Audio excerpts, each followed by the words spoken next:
This program is sponsored by DNS Group Bangalore. Hard work is mantra for success. DNS Polyfab private limited के व्यापार की शुरुआत 2003 में श्री मुरली मनोहर सराफ के मार्गदर्शन में हुई थी। DNS Polyfab yarn, fabric, printing, processing और फ्लेक्सिबल पैकेजिंग आदि विविध उत्पादों में काम करता है। 3 दशकों से अधिक के अनुभव के साथ डीएनएस पॉलीफैब पैकेजिंग में एक महत्वपूर्ण कड़ी के रूप में खड़ा है। कंपनी व्यापार की तुलना में संबंधों को अधिक महत्व देती है। इसकी मुख्य खासियत ग्राहकों की संतुष्टि है। कंपनी 1 लाख टन की मासिक आपूर्ति के साथ वैश्विक स्तर पर विभिन्न प्रकार की पीपी बैग की आपूर्ति में महत्वपूर्ण योगदान दे रही है। अधिक जानकारी के लिए आज ही संपर्क करें 9132874947। धन्यवाद।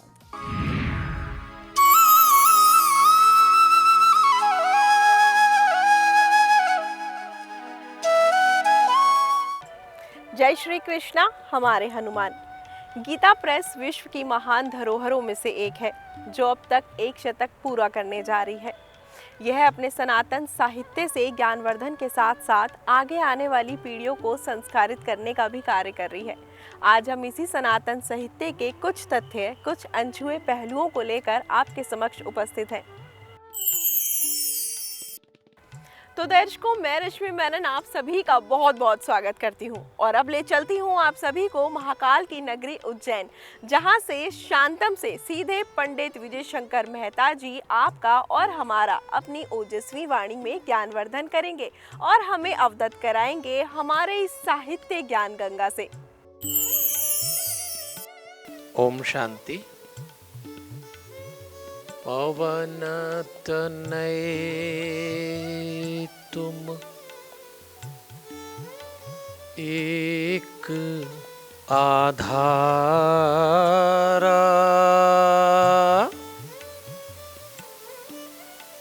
कथा कहूँ मैं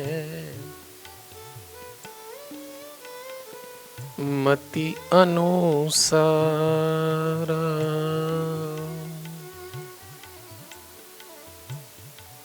वक्रतुंड महाकाय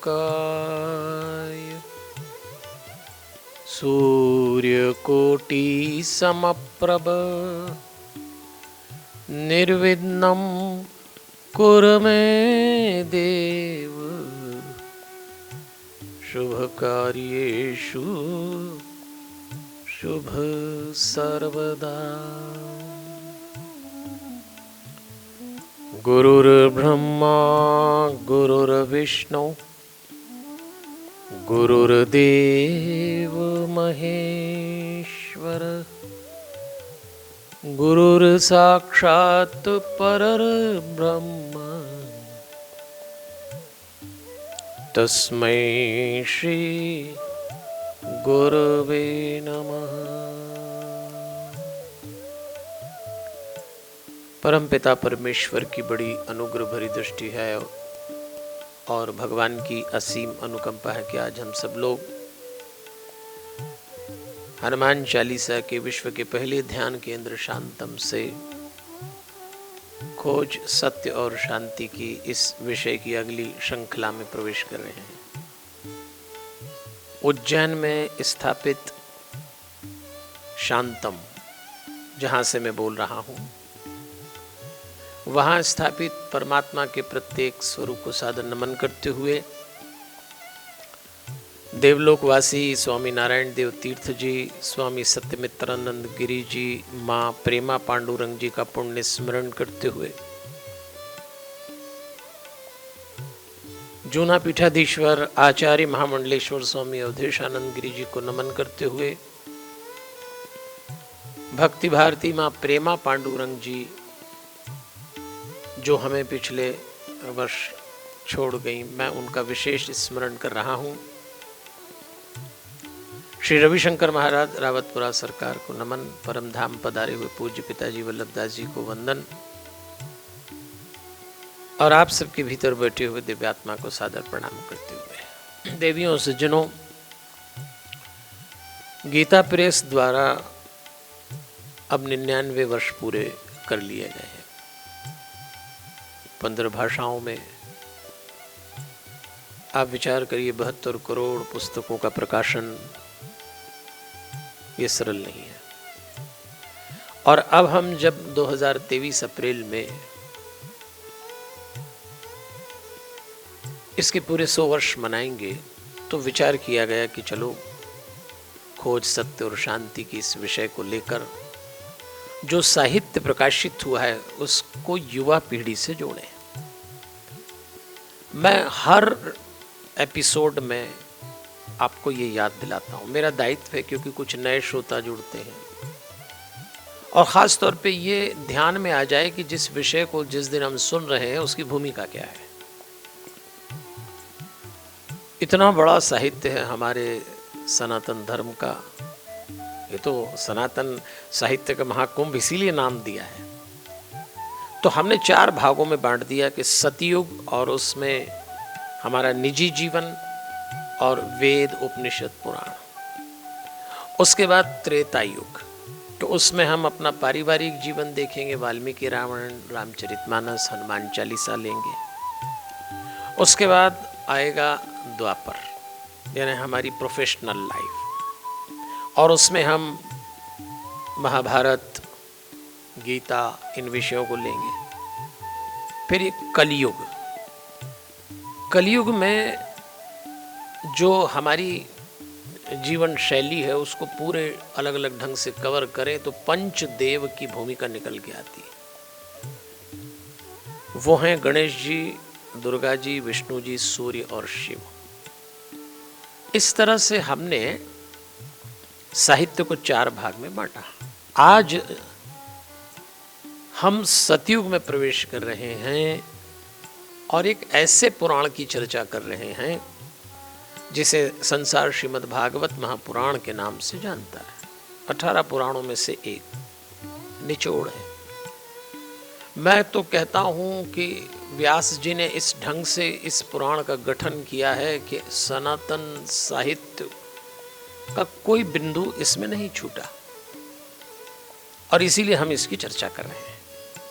और आपको याद होगा कि किसी भी ग्रंथ की जब चर्चा करते हैं तो पहले महात्म्य की चर्चा की जाती। महात्म्य मतलब ग्रंथ क्यों महान है। अब विचार करिए, 12 स्कंद, 335 अध्याय, 18,000 श्लोक का ये महान और विशाल ग्रंथ है। हम अभी महात्म्य की चर्चा कर रहे हैं। किसने किसको सुनाई? तो आपको ध्यान हो कि मुख्य वक्ता तो सुखदेव जी हैं और मुख्य श्रोता परीक्षित जी हैं। फिर गौकर्ण ने धुंधुकारी को सुनाई। उसके बाद सनकादि ऋषियों को सूत जी ने सुनाई। तो ऐसे वक्ता श्रोता के लेवल हैं। और जब हमने पिछली बार आपको याद हो तो चर्चा की थी कि भक्ति देवी वृंदावन में परेशान घूम रही थी तो नारद जी मिले।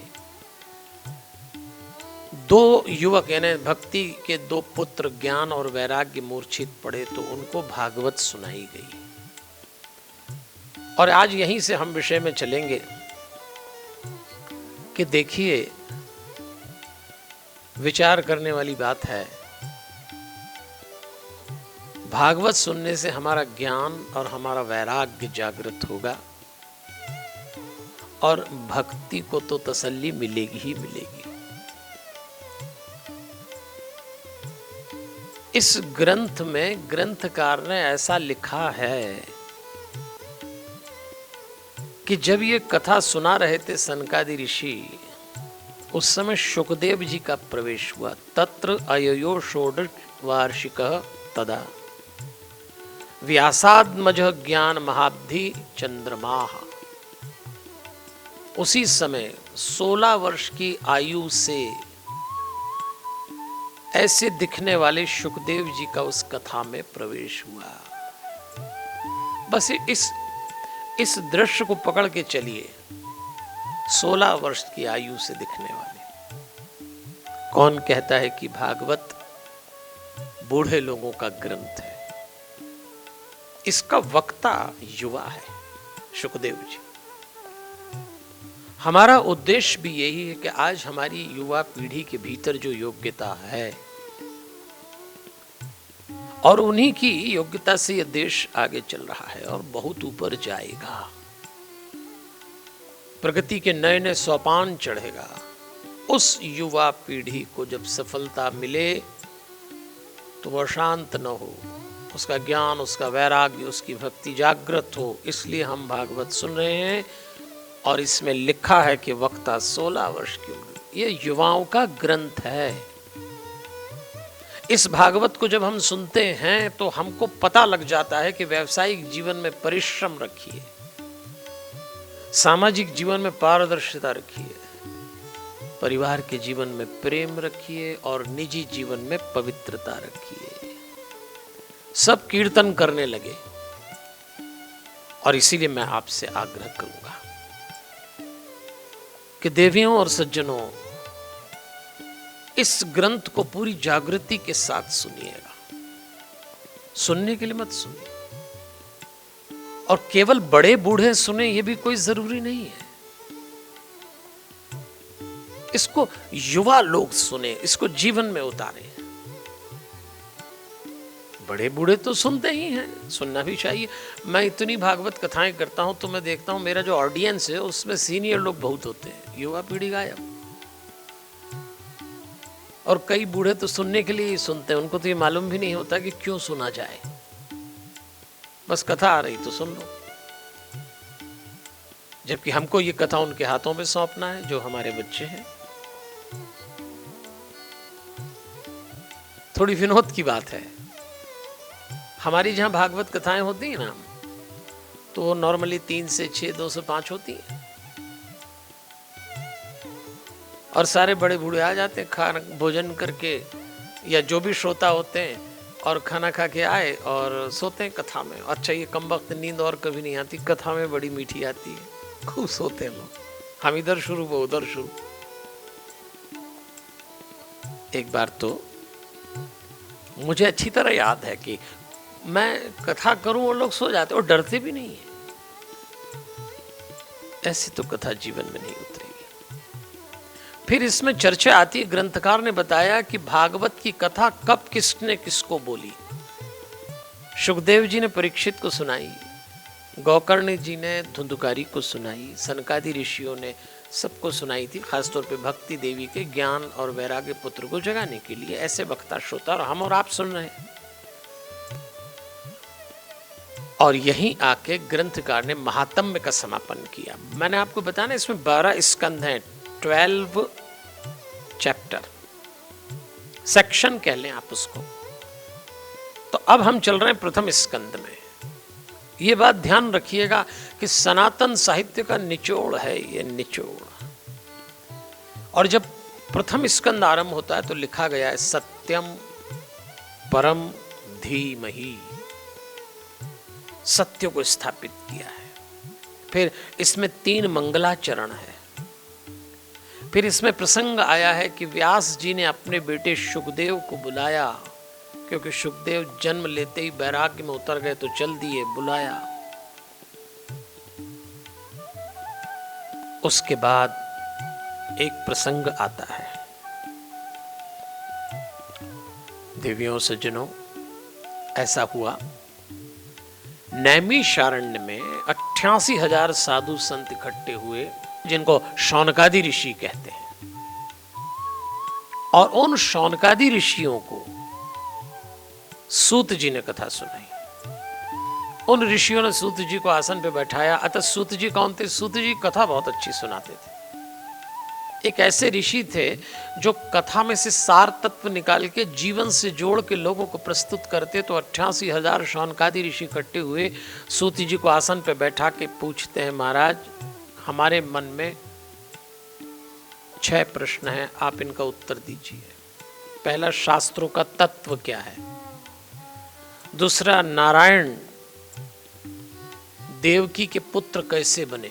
ये दूसरा प्रश्न है। तीसरा प्रश्न है, भगवान के गुण क्या है, उनका वर्णन करिए। चौथा, लीला, उनके अवतार की कथा करिए। पांचवा, नर रूप में कृष्ण और बलराम जी ने हरिओम जो भी लीला की वो सब सुनाइए। और छठा था, जब भगवान स्वर्ग गए तो धर्म किसकी शरण में था? ये 6 प्रश्न पूछे, शौनकादि ऋषियों ने उत्तर देना आरंभ किया, सूत जी ने, और भागवत कथा आरंभ हो रही है। तो चलिए हम भी चलते हैं। सबसे पहले अवतारों का वर्णन आया है। 24 अवतारों का वर्णन किया गया है। सनत कुमार, वारा, नारद, नर नारायण, कपिल, दत्तात्रेय, यज्ञ, ऋषभदेव, पृथु, मत्स्य, कूर्म, धन्वंतरी, मोहिनी, नरसिंह, वामन, परशुराम, व्यास, राम जी, कृष्ण जी, बलराम, बुद्ध, हरि, हयग्रीव और कल्कि। ऐसे अवतारों का संक्षेप में वर्णन किया है। हम इनका विस्तार से वर्णन तो नहीं कर पाएंगे, पर अवतार की परिकल्पना अपने जीवन से जोड़िए। हमारे भगवान अवतार क्यों लेते हैं, इसको थोड़ा सा समझिए।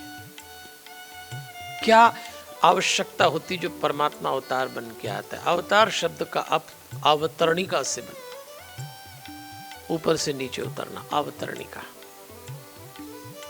और भगवान से भक्त जब ये शिकायत करता है कि आप तो ऊपर बैठे हैं, हमको मनुष्य बना दिया, हमारे जीवन में कई तरह की समस्याएं आ रही हैं, आपको क्या मालूम। ऐसा भक्त कभी कभी मीठी शिकायत करता है तो भगवान कहते हैं चलो मैं भी मनुष्य बन के आता हूं, मेरे जीवन में वो सारी घटनाएं घटेंगी जो तुम्हारे जीवन में घटती हैं, लेकिन मैं जब अवतार लेकर आऊं और जो लीला करूं उसको ध्यान से देखना, तो तुम्हें तुम्हारे प्रश्नों का उत्तर मिल जाएगा। भगवान कहते हैं कि मैं ईश्वर परम शक्ति हो के मनुष्य बन सकता हूं, तो इतनी संभावना छोड़ता हूं कि तुम मनुष्य होकर परम शक्ति बन सकते हो। ये जो अवधारणा अवतार की मुझे बहुत अच्छी लगती है। हम मनुष्यों के भीतर वो सारी संभावनाएं हैं, हमारे ही भीतर है, कहीं दूसरे ढूंढने की जरूरत नहीं है। तो परमात्मा ने आपको मनुष्य बनाया, संभावना छोड़ दी, अब ऊपर उठ जाओ, परमात्मा बन जाओ। हमने तो अपना खून पसीना मिला दिया। केवल कृष्ण शर्मा ने लिखा है कि हमने तो अपना खून पसीना मिला दिया, अब बारिशें लिखेंगी मुकद्दर जमीन का। कितनी बढ़िया बात है भाई, आपको मनुष्य बना दिया ना, अब करिए आप काम, खूब काम करिए जमकर। लेकिन लोग नहीं कर पाते, इस मनुष्य जीवन का फायदा नहीं, लाभ नहीं उठा सकते।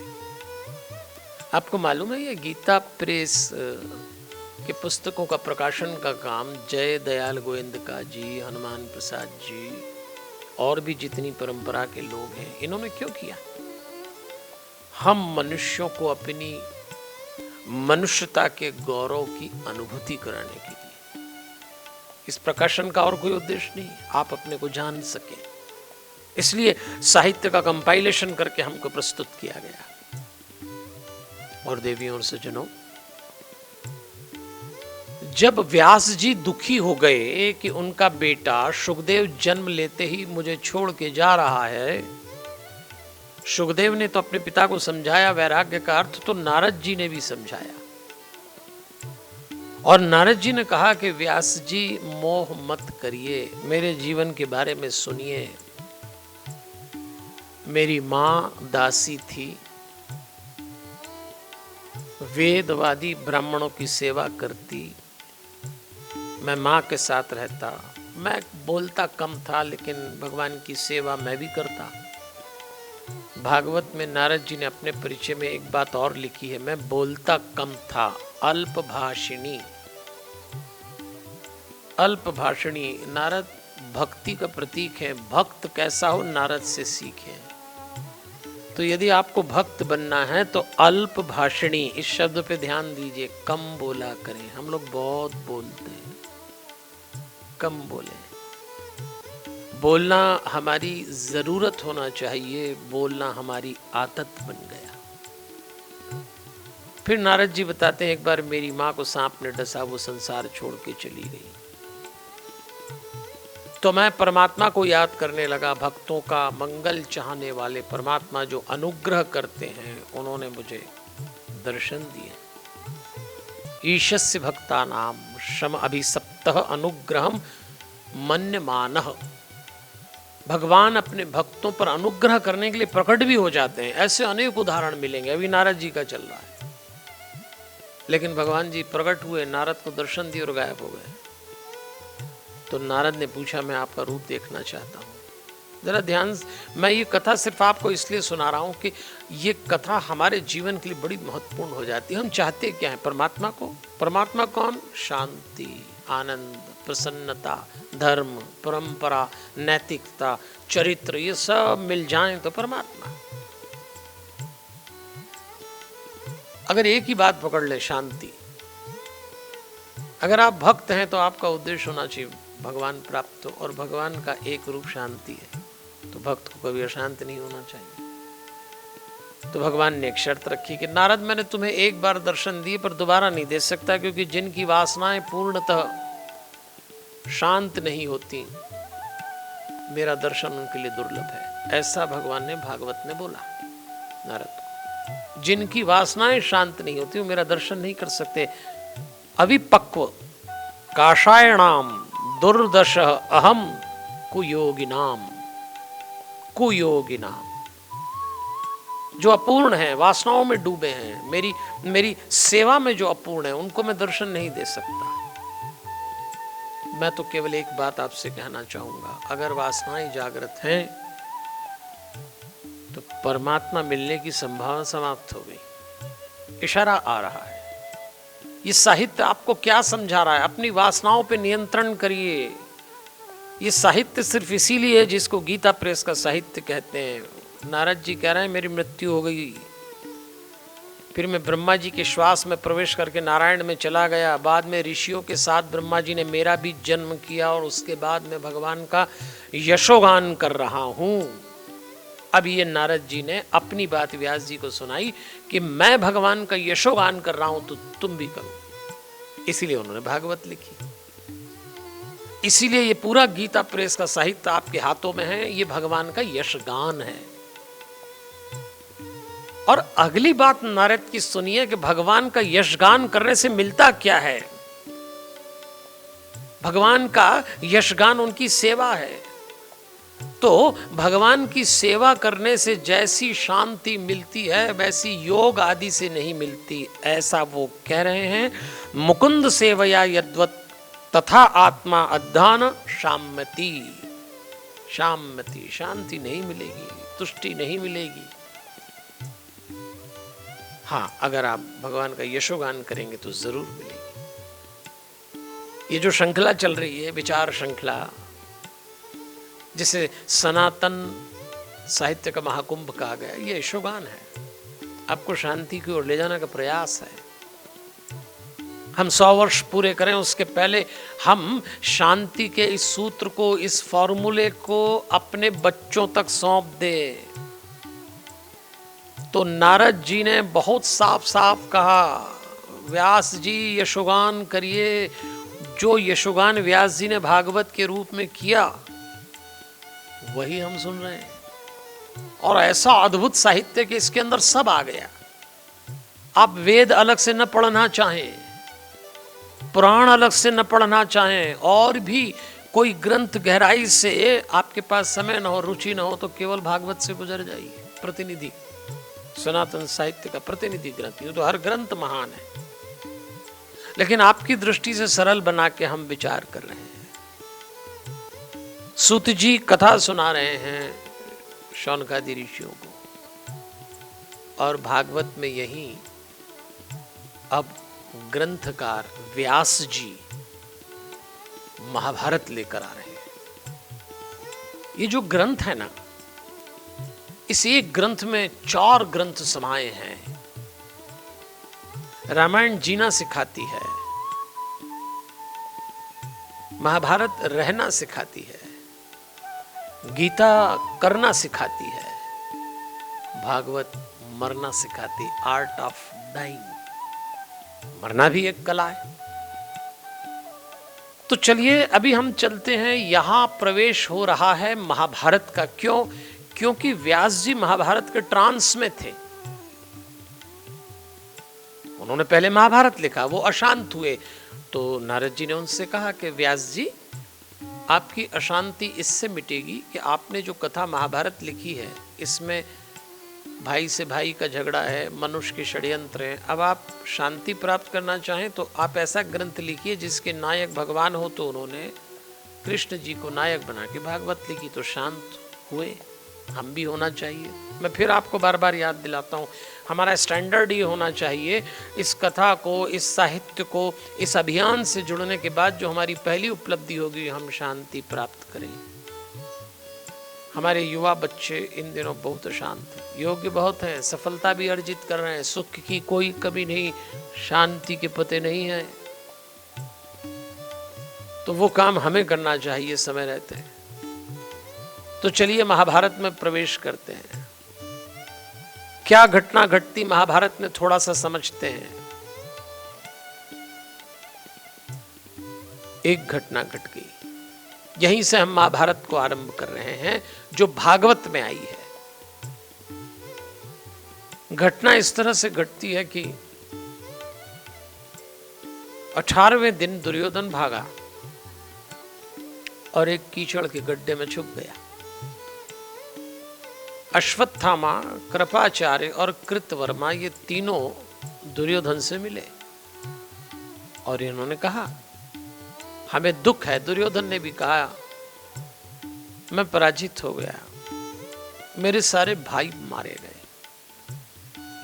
मुझे बड़ा संतोष होता कि कोई एक पांडव तो कम से कम मारा जाता। अश्वत्थामा दुर्योधन का मित्र था और कौरव पांडव के गुरु द्रोणाचार्य का बेटा। उसने कहा, मित्र दुर्योधन, तुम इस संसार से जाओ, इसके पहले मैं तुम्हें सूचना दूंगा, पांडवों के मरने की, एक पांडव का वध करूंगा। छल कपट से वो तीनों पहुंचते हैं पांडवों के शिविर में और भूलवश अंधकार में पांडवों को तो नहीं मार पाते, पर 5 पांडव से द्रौपदी को जो 5 पुत्र हुए थे, प्रतिविंध्य, सुत सोम, श्रुति कीर्ति, शतानिक और श्रुतसेन, इनको मार डाला। शिविर में हाहाकार मच गया। द्रौपदी कहती है, जिस किसी ने कुकृत्य किया है उसको मेरे सामने लाओ, मैं उसको मृत्यु दंड देंगे। पता लग गया अश्वत्थामा ने किया, दौड़े पांडव पकड़ के ले आए। मैं संक्षेप में सुना रहा हूं आपको, काम की बात लेते चलिए। और जब अश्वत्थामा को लेकर आए तो जैसे ही द्रौपदी ने देखा तो द्रौपदी कहने लगी, अरे ये तो हमारी गुरु माता का बेटा है। यदि हम इसका वध करेंगे तो हमारी गुरु माता को वही पीड़ा होगी जो आज मुझे हो रही है। अद्भुत स्त्री थी द्रौपदी। उसकी मणि निकालनी जाती, उसको मुक्ति दे दी जाती है। लेकिन जाते जाते वो एक काम कर जाता है, ब्रह्मास्त्र का प्रहार करता है उत्तरा के गर्भ पर। उत्तरा कौन थी? अभिमन्यु की पत्नी, अर्जुन और सुभद्रा का बेटा अभिमन्यु, जो युद्ध महाभारत में मारा गया। वो चिल्लाते हुए आती, रक्षा करिए, रक्षा करिए। भगवान उसके गर्भ में प्रवेश करते हैं, चतुर्भुज रूप लेते हैं और ब्रह्मास्त्र को निर्मूल कर देते हैं। गर्भ में जो बालक था, जब उसका जन्म हुआ तो वो ये विचार करने लगा, सबको देखकर परीक्षण करने लगा, कौन था जिसने मेरी रक्षा की, तो उसका नाम परीक्षित पड़ गया, जो हमारा प्रमुख श्रोता भी होगा अभी आगे।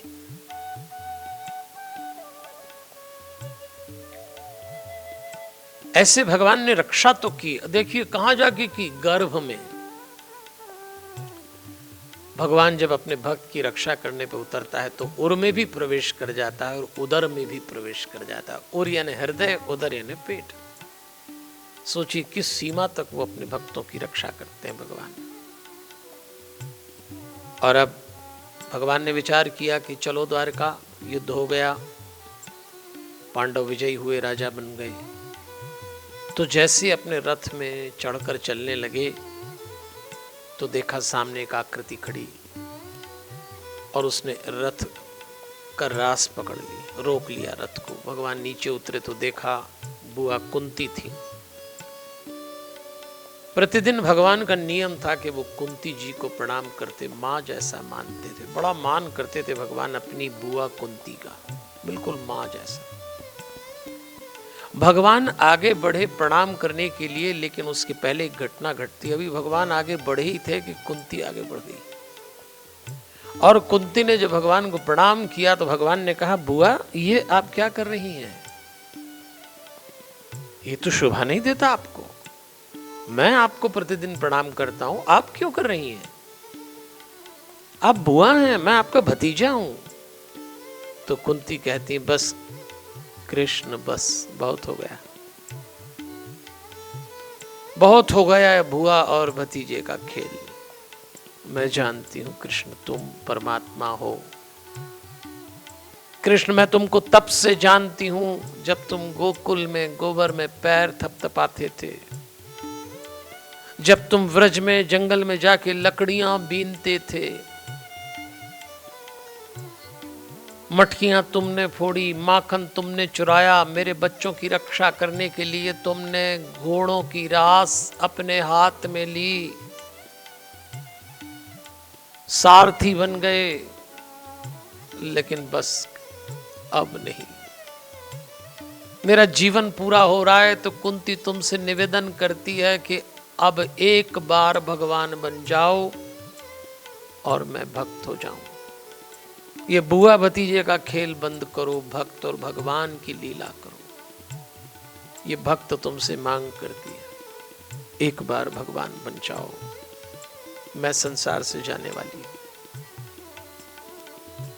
तो कृष्ण कहते, ठीक है बुआ, कुंती देवी ऐसा ही सही, मैं भगवान आप भक्त। और भक्त और भगवान के रिश्ते में जो बात होती है वो होती है मांग। मांग लो, क्या मांगते हो? सारी दुनिया मुझसे मांगती है कुंती देवी, आप भी मांग लीजिए, मैं आपको दूंगा।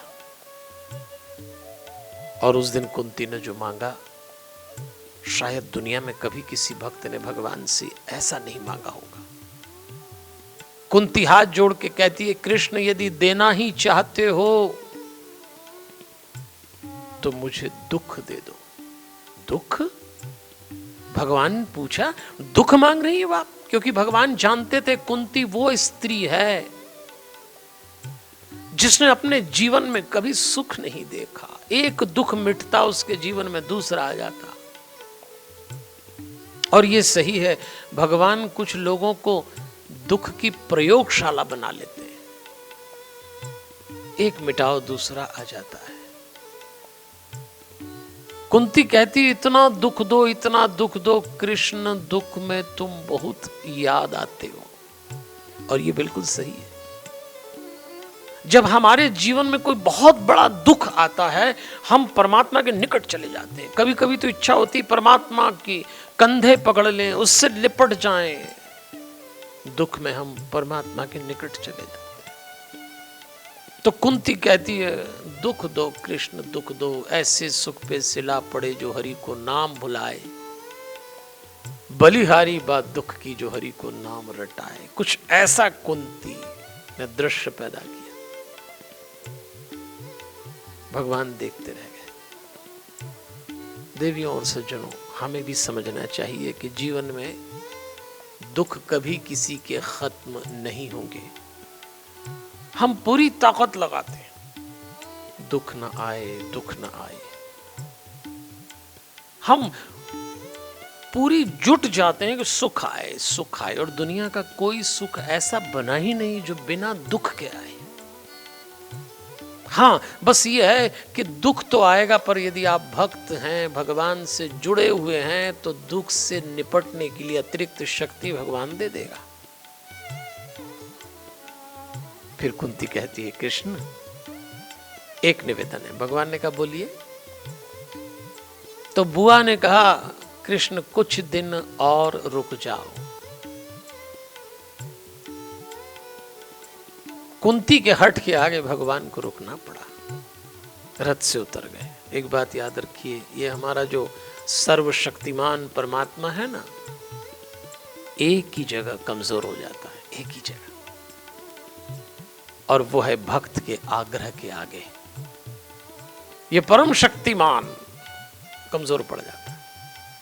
भगवान उतर गए, रुक गए, पांडवों के राजमहल में ठहरे। अगले दिन एक घटना घट गई। आंख बंद करके ध्यान मग्न कृष्ण जी उधर से निकले। 5 पांडवों में सबसे बड़े युधिष्ठिर। युधिष्ठिर ने देखा तो पूछा, ये आप क्या कर रहे थे? तो भगवान कहते हैं, युधिष्ठिर, इस समय मैं ध्यान कर रहा था। तो युधिष्ठिर ने पूछा, किसका ध्यान कर रहे थे? तो मैं भक्त का ध्यान कर रहा था। युधिष्ठिर को बड़ा आश्चर्य हुआ कि सारी दुनिया आपका ध्यान करती, आप किसका ध्यान कर रहे हैं? तो कहते मैं भक्त का ध्यान कर रहा। तो कौन ऐसा भक्त है? तो भगवान कहते हैं, मैं इस समय भीष्म का ध्यान कर रहा था। और युधिष्ठिर, तुमसे भी कहूंगा, भीष्म जैसे लोग दुनिया में दोबारा नहीं आते। तुम राजा बन रहे हो तो चलो मेरे साथ, 5 भाई। सूर्य उत्तरायण में आने को है, भीष्म प्राण त्यागने वाले हैं। मेरा आग्रह है कि तुम लोग भीष्म के पास जाके राजधर्म का ज्ञान प्राप्त करो। भगवान 5 पांडवों को लेकर आए। उस शिविर में शरशैया पे भीष्म लेटे हुए। भीष्म ने दूर से आते भगवान को देखा। दोनों हाथ उठाने का प्रयास करते पर उठते नहीं, इतने तीर लगे। मस्तक झुकाने का प्रयास करते, नहीं हो पाया। ये वही भीष्म है,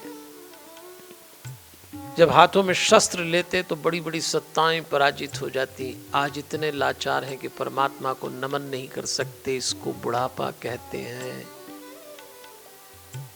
बुढ़ापा शरशैया के अलावा और है क्या? और आएगा सबको। जो आज जवान है वो कल बूढ़े होंगे, जो आज बूढ़े हैं वो कल जवान थे। बचेगा कोई नहीं। सोचिए, भीष्म देख रहे हैं, कुछ नहीं कर सकते। इसीलिए हमें समझना चाहिए कि जो लोग अपनी जवानी में धमक कर इन पैरों से धरती नापते हो, एक दिन बुढ़ापा आने पे अपने ही घर में 2 कदम नहीं चल पाएंगे। इसको बुढ़ापा कहते हैं। जवानी में जिन नेत्रों से आपने संसार भर के दृश्य देखे हों और भीतर उतारे हों, एक दिन अपने ही पास का नाखून नहीं देख पाएंगे। इसको बुढ़ापा कहते हैं, शरशैया। जिन लोगों ने अपनी बाहों में बड़े बड़े हालात, बड़े बड़ी परिस्थितियों को भरने के दावे किए हों, बड़ी बड़ी परिस्थितियां पलटने की बातें की हों, एक दिन ऐसा भी आएगा कि आप अपने ही पलंग पे करवट नहीं ले पाएंगे, उसमें भी कोई दूसरा लगेगा। इसको बुढ़ापा कहते हैं। भीष्म सोचने लगे और भगवान निकट आ गए। भीष्म ने नेत्रों से नमन किया और भगवान से कहा, आपको प्रणाम करता हूं।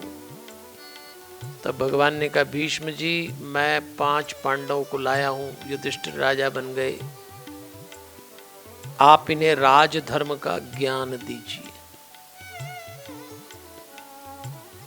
मेरा आग्रह है आपसे। और जैसे ही भीष्म बोलने को तैयार हुए, उसी समय एक नारी स्वर का अट्टहास गूंजा। वो द्रौपदी थी और उसने कहा, बस पितामह, बस।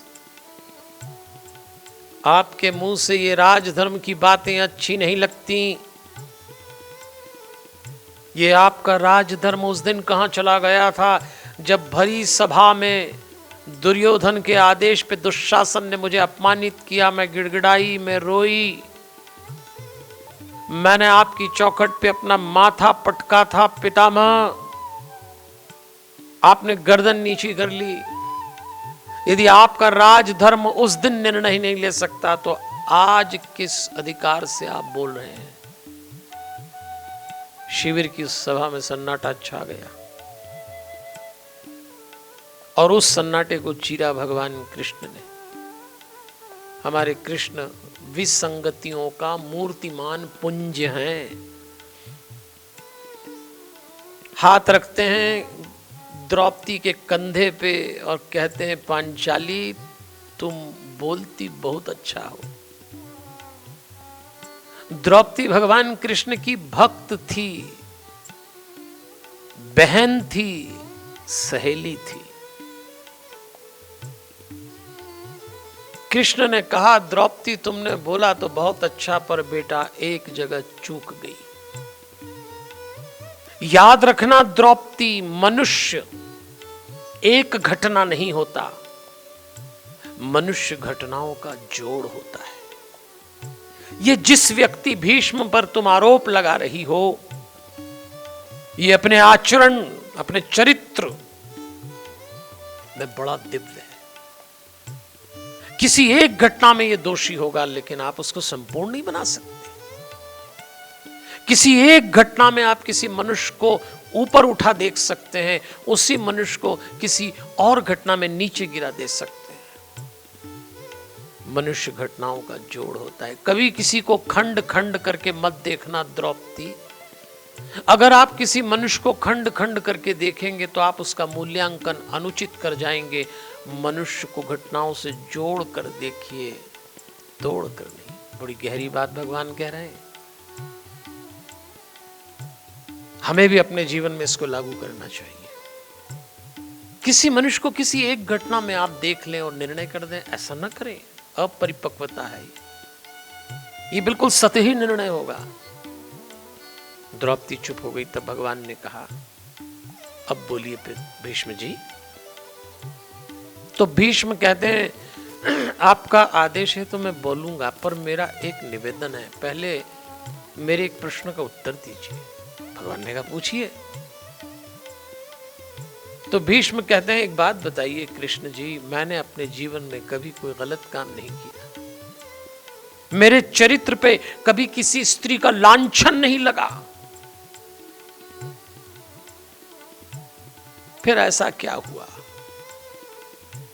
कि मेरा वंश मेरे ही सामने देखते ही देखते समाप्त हो गया। मेरे बच्चे आपस में लड़के मर गए। मैंने कौन सा ऐसा पाप किया? मुझे याद नहीं, मैंने कभी नहीं किया। तो भगवान मुस्कुराए। आज भगवान भीष्म जी को जो उत्तर दे रहे हैं देवियों और सज्जनों, वो उत्तर हमारे बड़े काम का है। हम सब भी भीष्म की तरह जब अपने जीवन में कोई कठिनाई आती है, विपरीत परिस्थिति आती है, पहला पत्थर हम भगवान को उछाल के मारते हैं। भगवान, हमने कभी किसी का बुरा नहीं किया, हम सदैव लोगों के काम आए, हमने आपकी भक्ति करी, फिर हमारे साथ ऐसा क्यों हुआ? अब जो उत्तर भगवान ने दिया वो सुनिए। भगवान कहते हैं, भीष्म जी आपके साथ ऐसा ही होना था, क्योंकि आपने एक पाप किया है।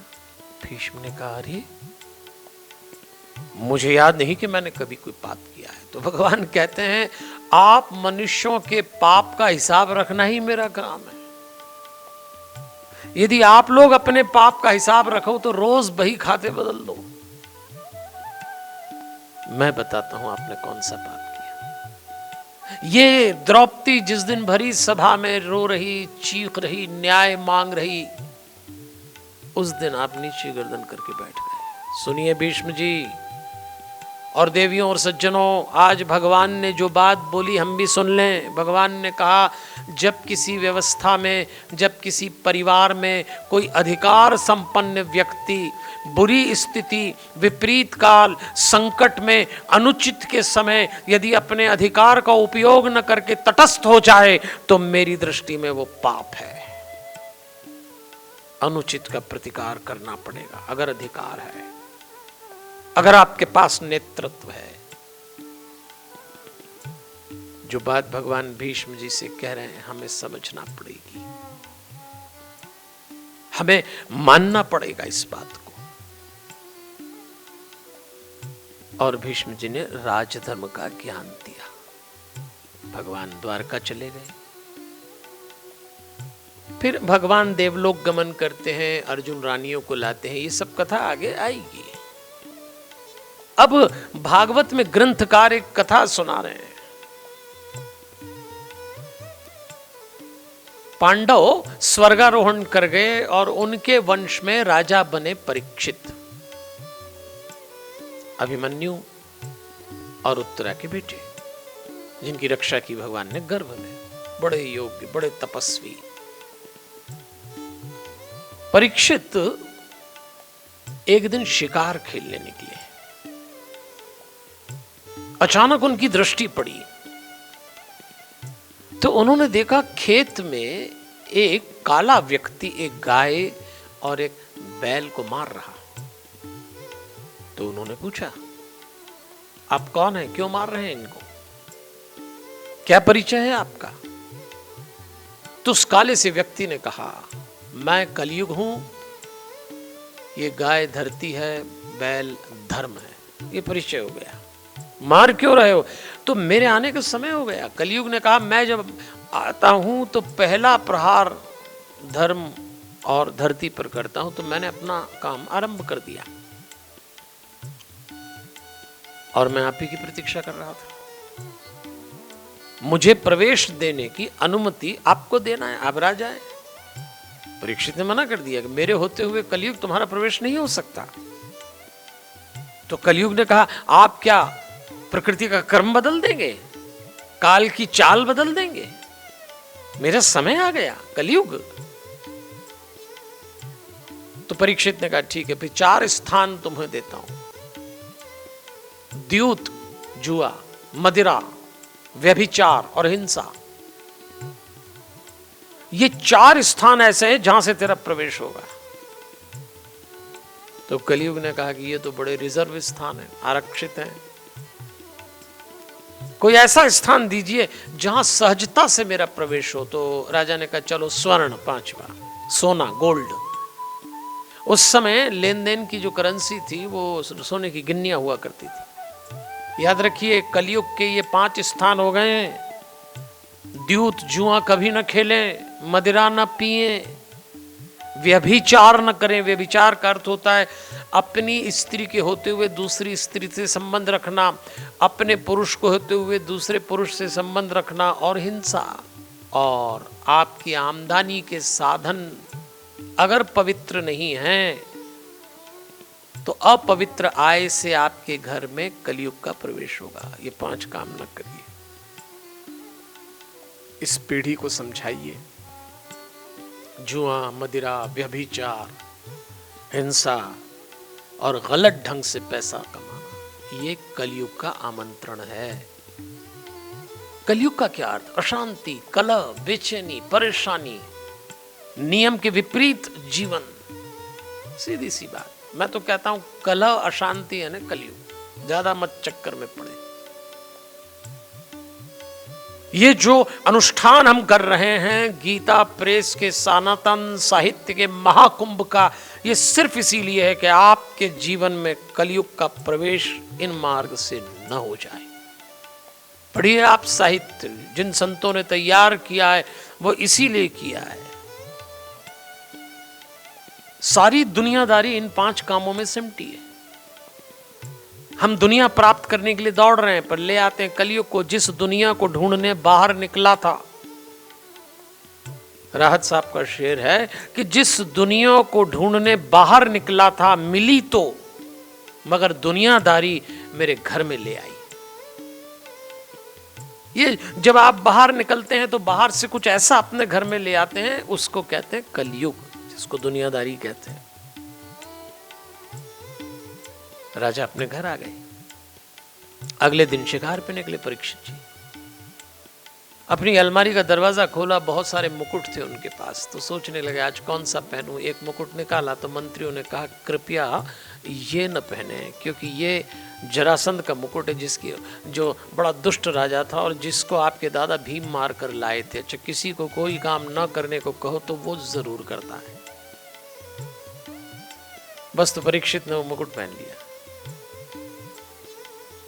स्वर्ण का मुकुट था, कलयुग रास्ता ही देख रहा था और स्वर्ण में प्रवेश कर गया। राजा का मगज फिर गया। अब राजा चले जंगल में, एक शमीक ऋषि के आश्रम से निकले तो देखा शमीक ध्यान लगाए बैठे हैं। अहंकार जाग गया, प्यास अलग लगी थी। गुस्से में एक मरा हुआ सर्प शमीक ऋषि के गले में डाल दिया और चले गए। शमीक का ध्यान नहीं टूटा, समाधि में थे। उनका बेटा आया छोटा सा श्रृंगी, उसने देखा मेरे पिता के गले में किसी ने मरा हुआ सांप डाला। जलांजलि ली और शाप दे दिया कि जिस किसी ने कुकृत्य किया है 7 दिन बाद तक्षक नाग आके उसको डस लेगा। राजा परीक्षित शापित हो गए। वो बच्चा तो शाप दे के चला गया, लेकिन जब वो रोया तो उसके पिता की समाधि ध्यान टूट गया। पूछा अपने बेटे से, श्रृंगी क्या बात है? बताया, अरे पिता शमीक ऋषि ने आंख बंद करके देखा, ये शाप किसको दिया? अरे तूने तो अपने राजा को ही शाप दे दिया। यहां एक बात ध्यान देने वाली है, मरा हुआ सांप गले में डाला, शमीक ऋषि का ध्यान नहीं टूटा, बेटा रोया, ध्यान टूट गया। संतानों का रुदन अच्छे अच्छों की तपस्या तोड़वा देता है। ध्यान रखना, अगर आपके बच्चे बहुत मुस्कुरा रहे हो या बहुत रो रहे हो तो आप कोई गलती न कर जाइएगा, थोड़ा सावधान रहिएगा। परीक्षित को शाप मिला तो परीक्षित जब लौटे तो उनकी पत्नी ने कहा, आपका चेहरा क्लांत है, सांवला सा हो गया, जिसको कहते हैं हवाइयां उड़ रही। क्या बात है? कोई काम ऐसा कर लिया, कहीं चरित्र पे लांछन लगा लिया, कोई अनुचित कृत्य किया? परीक्षित ने कहा, देवी मैं शापित हो गया, 7 दिन बाद तक्षक नाग आके मुझे डसेगा, तो मैं मृत्यु ऐसे स्वीकार नहीं करना चाहता। मैं जानना चाहता हूं कि जीवन का समापन कैसे होता है। कोई मुझे बताए तो सबने कहा, अपनी मृत्यु का साक्षात्कार ऐसे नहीं हो सकता, कोई सिद्ध संत, कोई गुरु चाहिए। तो शुकदेव जी को बुलाया। परीक्षित ने प्रश्न पूछा, महाराज जब जीवन का अंतिम समय आता है तो मृत्यु का साक्षात्कार कैसे हो सकता है? मैं खुद को मरना देखना चाहता हूं, आर्ट ऑफ डाइंग। और वहीं से शुकदेव जी भागवत की कथा परीक्षित को सुनाते हैं। 7 दिन की कथा इसीलिए होती है, 7 दिन बाद तक्षक नाग के डसेगा। हम सबका कोई ना कोई 7 दिन तय है। इस ग्रंथ को सुनने के बाद मृत्यु के प्रति स्पष्टता, होश, परिपक्वता आती है। मरना सबको है, बचेगा कोई नहीं। तो चलिए अब हम कल जब अगली बार अगले सत्र में द्वितीय स्कंद में प्रवेश करेंगे तो हम जीवन के और ऐसे तथ्यों को जानेंगे। कथा आरंभ हो चुकी होगी और मैं अनुरोध करूंगा, ये जो अभियान चल रहा है ना, इसका एक विशेष उद्देश्य युवाओं से जोड़े। इन बच्चों को सब अकल है, लेकिन जीवन की समझ भी होना चाहिए। अध्यात्म इनको यही देगा। गीता प्रेस अध्यात्म का आधार है। गीता प्रेस ने अध्यात्म को अपनी पुस्तकों में ऐसे सहेज के, संवार के हमको सौंपा है। हमें इसे ग्रहण कर लेना चाहिए, और नहीं तो बड़ा नुकसान होगा, खासतौर पर इन बच्चों का। मुझे याद है एक युवा वैज्ञानिक एक बार अपने गांव आया, गांव का था, फिर पढ़ लिख के विदेश गया और वैज्ञानिक बन के आया और नाव में बैठा, क्योंकि नाव पार करके गांव जाना था। जरा आज के युवाओं की जीवन शैली से जोड़ना इसको। और वैज्ञानिक नाव में बैठा और बातचीत चली। घमंड तो थोड़ा हो ही गया था कि मैं गांव से निकला हुआ आज इतना बड़ा वैज्ञानिक बन गया। तो उस युवा वैज्ञानिक ने उस नाविक से पूछा जो मल्लाह था, क्यों इसी गांव में? बोला हाँ, इसी गांव में पैदा हुआ, हम भी यहीं हुए, देखो हम आगे इतना निकल गए, तुम यहीं रह गए, कुछ नहीं आता तुमको, यहीं के यहीं रह जाओगे। फिर उसने पूछा, अच्छा एक बात बताओ, केमिस्ट्री जानते हो? उस केवट ने कहा, महाराज हम तो नाव चलाते हैं, हम क्या जाने केमिस्ट्री क्या होती है। अरे बोले केमिस्ट्री तक नहीं जानते तो तुम्हारी 25% लाइफ बेकार, 25% जीवन बेकार, केमिस्ट्री नहीं जानते। केवट बोला ठीक है। फिर नाव बीच में पहुंच गई। उसने पूछा अच्छा चलो बताओ फिजिक्स जानते? बोले नहीं। अरे बेकार, फिजिक्स तक नहीं जानते, तुम्हारी 50% लाइफ बेकार। हो गई साहब। फिर उस वैज्ञानिक ने पूछा अच्छा एक बात बताओ, बायोलॉजी जानते? बोले नहीं। और 75 गई। उसी समय नाव डगमगाई, कुछ हवा चली, तूफान सा आया तो केवट ने पूछा, वैज्ञानिक जी, भैया जी तैरना जानते हो? नहीं। हाँ, तो बोले तुम्हारी 100% गई, हम कूदे। ये घटना कहीं हमारे बच्चों के जीवन में न घट जाए, इस पे विचार करिएगा। मैं अपनी वाणी को यहीं विराम दे रहा हूँ। अगले सत्र में फिर मिलते हैं, और अगले सत्र में जब हम मिलेंगे तो हमारी बातचीत होगी राम कथा से, और राम कथा में हम बालकांड के माध्यम से समझेंगे। अभी मुझे आज्ञा दीजिए, और पुनः मेरा अनुरोध, यदि आप युवा हैं तो स्वयं जुड़ जाइए, यदि आप प्रौढ़ हैं तो प्रयास करिए इस अनुष्ठान को बच्चों के जीवन में उतारें। परमात्मा बड़ा दयालु है। तो मैं भगवान से प्रार्थना करता हूँ, मेरे जीवन में जो जो भी सुख आए वो सब आपके जीवन में आए, और मेरे जीवन में जो जो भी दुख आए हैं वो एक भी आपके जीवन में ना आए। हमारे हनुमान, हमारे हनुमान, हमारे हनुमान। जय श्री कृष्ण। तो अभी आप शांतम से पंडित विजय शंकर मेहता जी के द्वारा प्रस्तुत ज्ञान गंगा में गोते लगा रहे थे। और जैसा कि आप सभी जानते हैं कि हर सप्ताह एक क्विज के द्वारा आपके ज्ञान को भी ना केवल परखा जाता है बल्कि इसको निखारने का भी प्रयत्न किया जाता है, और हमारा ज्ञान रथ ऐप इसमें पूर्ण रूप से सहायक है। पिछले सप्ताह का प्रश्न था, वह कौन पत्थर की नारी थी जिसका प्रभु श्री राम ने उद्धार किया था? मंथरा, मंदोदरी, शबरी या अहिल्या? सही जवाब है अहिल्या। ज्ञान रथ ऐप को देखने से पता चलता है कि पिछले सप्ताह के क्विज के विजेता है श्री अभय शास्त्री जी, श्री मोहित कुमार जी, श्री हनुमान दास राठी जी। आप सभी को शुभकामनाओं के साथ बताते चले कि आपको आपका पुरस्कार जल्द ही मिल जाएगा। इस सप्ताह का प्रश्न है, इस सप्ताह के प्रश्न है, श्री राम जी ने किसके बेर खाए थे? लंकनी, शबरी, त्रिजटा या सुरसा? आपके उत्तर देने की आखिरी तारीख।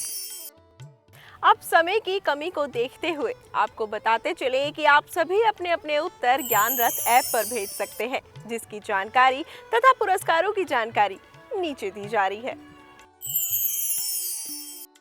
इस सप्ताह बस इतना ही। अगले सप्ताह फिर से आप और हम मिलकर ज्ञान, ध्यान, धर्म की इस पावन गंगा में गोते लगाएंगे और शिक्षा, स्वास्थ्य, संस्कार के साथ साथ राष्ट्रवाद के नारे को भी बुलंद करेंगे। जय श्री राम, जय श्री कृष्ण, हमारे हनुमान। जय हिंद।